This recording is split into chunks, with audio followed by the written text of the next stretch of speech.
Well, I think that that's a perfect transition to the next song I want to talk about, which is when you moved back from LA to Nashville. And I want to talk about Martina McBride Yeah. and two songs in particular, A Broken Wing Yeah. and Two More Bottles of Wine. Yep. Because I think that this is sort of emblematic of sort of transitioning away from the rack in some of the more heavily processed tones. Yep. And there's still elements, probably it sounds like a Strat. I'm presuming it was this, at least on some of that stuff, but it's sounding like it's a more abbreviated in terms of the processing, but still has, of course, your sensibility for rhythm guitar playing and Right. solos.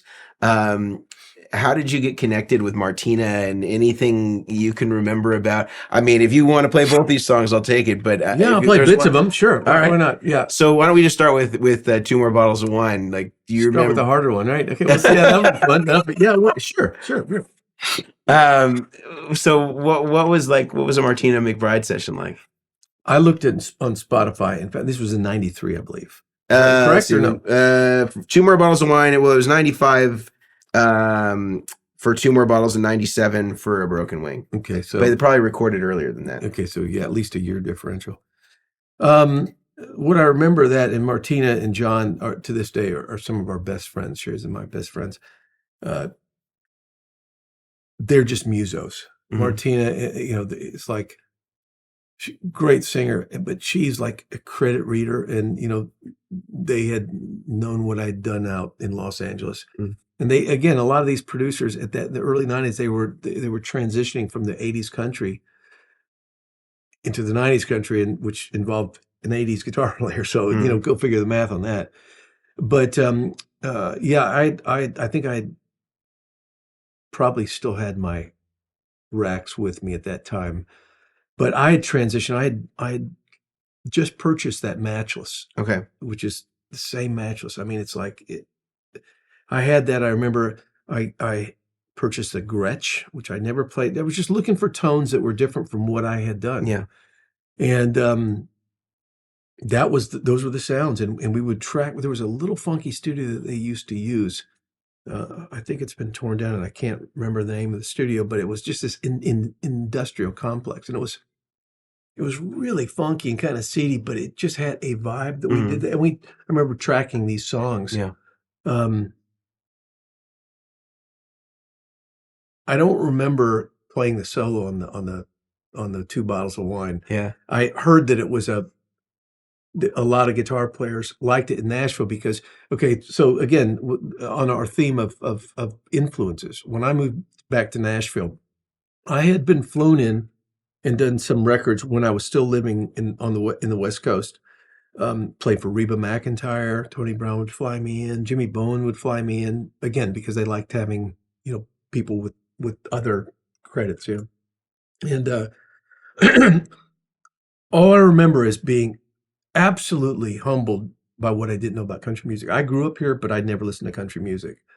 So I thought that was a liability. These producers saw it just the opposite. They saw it as total asset, because since I didn't have that, I was just going to play what I did. They said, we can take care of all that other stuff. Mm-hmm. And now I understand it. Back then I was just in awe of Brent Mason and Reggie Young and all these guitar players that were playing in Nashville. And it just magnified what I didn't know. Mm. But again, Sherry and I had moved, we were having kids. I had to either move back to Los Angeles. This was at the end of Giant. Giant had finally faded by this time. And I had to either go back and try to pick up a career in the West Coast, which we really didn't want to do. So I just learned how to integrate. And, but all these folks would really encourage me. Look, if we want Brent Mason, we can get Brent Mason. Mm-hmm. And I used to play a lot of sessions with Brent, and that was just all I did was just freaking watch the dude, and they would say, no, do your stuff. Right.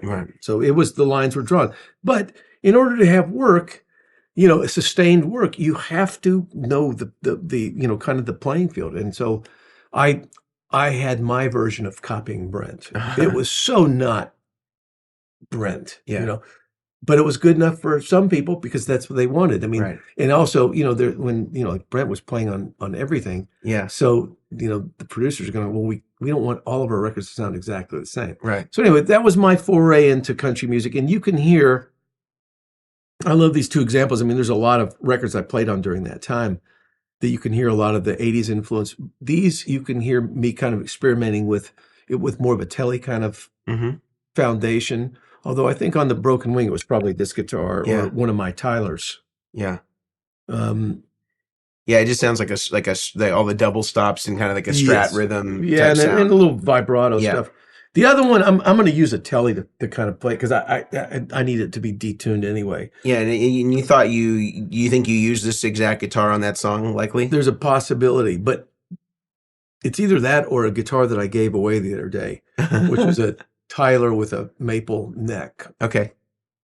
Well, the reason I say maybe not because it sounds like I probably played in detuned to E flat, and that would have been hard to do on that guitar. Yeah, it would have been easier with the hardtail or just a telly string through the body.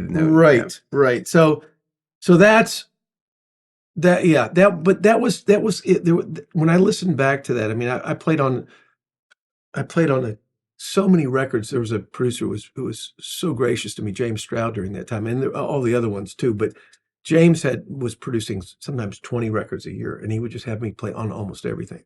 So I really learned real time. Yeah. And I had played sessions, for a good decade before this. So it wasn't like I was a newbie, but I was a newbie to Nashville. Yeah.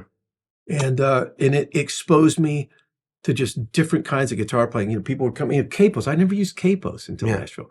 I never used anything but pretty much a Strat. Yeah. All of a sudden, this Gretsch really influenced, especially the way I played on some of those Martina records. Yeah.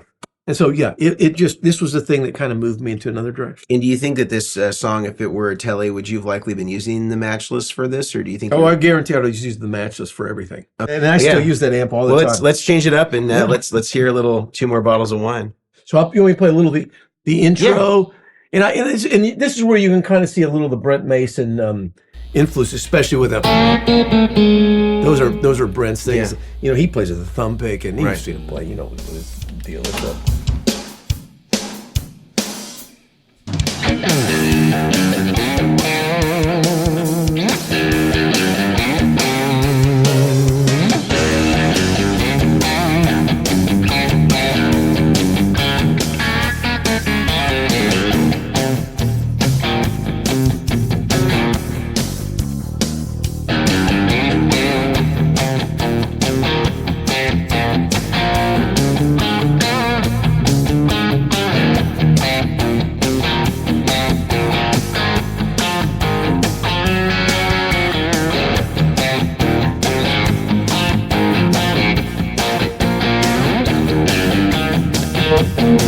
And then that's basically the Brent thing, Yeah. But you have a little more edge than. Well, Brent. I mean, I'm more of a rock kind of guitar player, so everything is going to have a little bit of that. Yeah. And that's what I was saying. People would gently say, "No, that's what we want." Yeah. That's you're playing in the same sandbox, so to speak. Yeah. But you're giving it your thing, which was a win-win because I couldn't do it like it. Yeah. No, I think it's an important differentiator, and it still makes the song what it is. Yeah. Yeah. I love it. I absolutely love it. I did a thing. I gotta show you this. I did listen to the outro, and there was this one lick. This was talked about.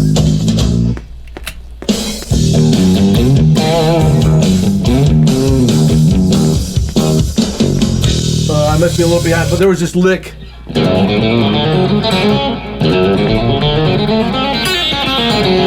Something like that, which is, I traced that back to my old Barefoot Jerry days. You know that band? No. Oh, you don't? No. Oh, Wayne Moss. I mean, yeah, that's not quite a ripoff of him, but it's pretty dang close.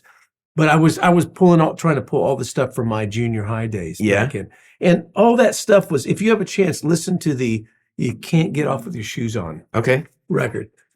That had a sustained influence on what I thought country was, but it was more of a rock band. Okay. So anyway, that's kind of the rhythm thing. And then you want me to give you a little thing about it. Now there's no way I'm going to get this last lick as fast as the record was. So when it comes to it, you're just going to have to brace yourself. But But I do like some of the licks. All right. I mean, I'm game. I'm going to have to brace myself for this. Yep.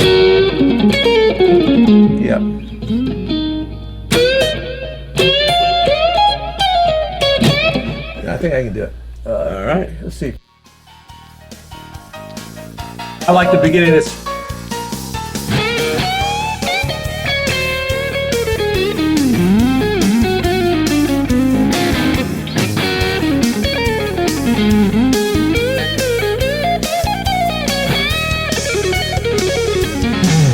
Woo! Now, that last lick was way cleaner. I heard it on the record.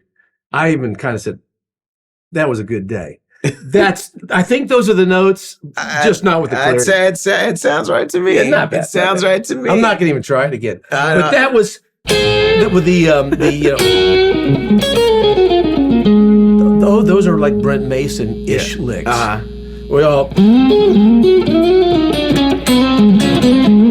That's just my version of what he takes that to another level. But, I love it. But that was, you could hear a little the Giant. I think there's a little bit of a Time to Burn lick at the end. Yeah. That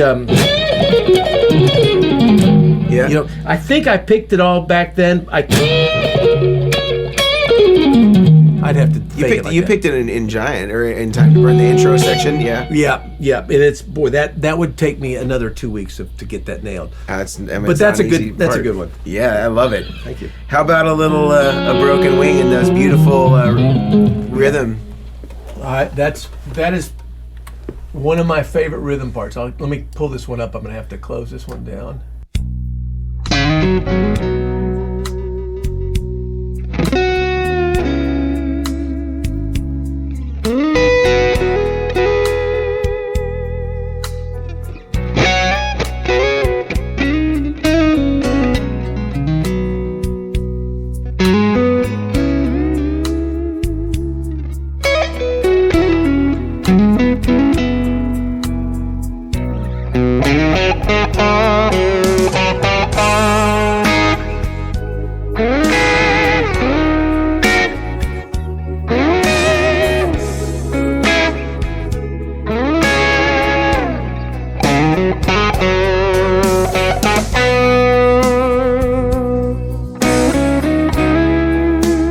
That's basically kind of what it was. Yeah. A little bit of 80s, and a little bit of just that, those Cropper type licks. Yeah, it's definitely got the Steve Cropper stuff for sure. Yeah. That was one of my favorite thing to do though on that song is this.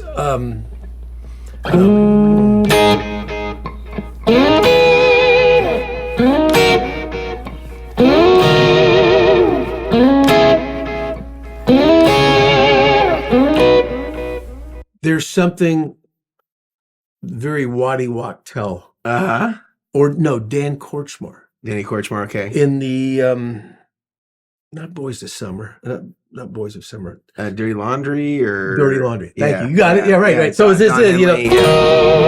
All that stuff. To me, that's where I would hear moments like that. Yeah. And you just kind of catalog them, and then someday you have to bring that in. Yeah. So that was me channeling that. Yeah. Not so much ripping it off, but just I agree. Yeah, but I mean, it's little moments that make that they're just little differentiators and kind of outline the song. And I love it. And that was all track. That was just all live on the track. I mean, it sounds incredible. I love every bit of it. Thank you.